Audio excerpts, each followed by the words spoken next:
I don't know that we've ever drawn this comparison, but Scott, you talked about, somebody in their 30s or 40s, it's easier for them to go through a time like this. Think about, even if you're a pre-retiree or you're in retirement, think about that difference for just a moment. If you were 45 years old and the markets, took a dive, your 401k took a dive, you look at it and go, we still got my paycheck. For right now, we're good. We have this paycheck, and I don't need that other money until I retire.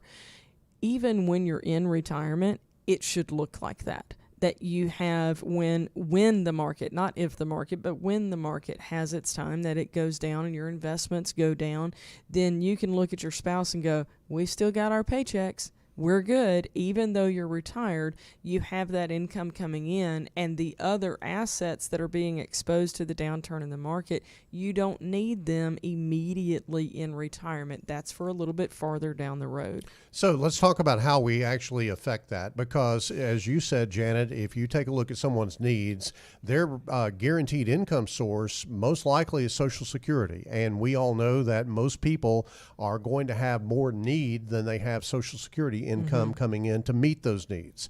So one of the things that we are bound to do as fiduciaries is to sit down and look at what that need is and how to best fulfill it. Well, we know that those needs are going to continue throughout the rest of your life in retirement. So it makes sense to us to match that up with some guaranteed income coming in to go alongside Social Security to actually account for those expenditures that you need to make on those needed expenses. So we're going to do that by taking a look at the assets that you have and carving out a portion of that to dedicate to some type of guaranteed income vehicle that will pay that. Now, obviously, any type of annuity contract issued by an insurance company is only as strong as the insurance company that is backing it. It's the financial integrity of that company. So we do a lot of research on that and be sure that we are placing assets with companies that can back up the guarantees that they have. I think it's also important that we look at that and go, okay, when you are dedicating those dollars to that type of instrument, it now becomes almost like I like to say it's like a milk cow. If you buy a milk cow, what you're really primarily looking for is the milk. You're really not worried about what they're selling cows for back at the cattle market because you already got your cow.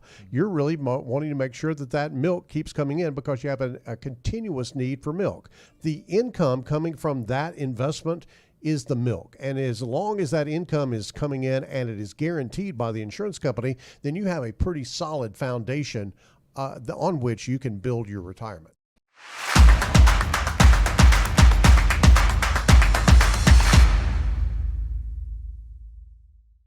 Want more content like this delivered to your inbox weekly? Visit fastest4.com to learn more.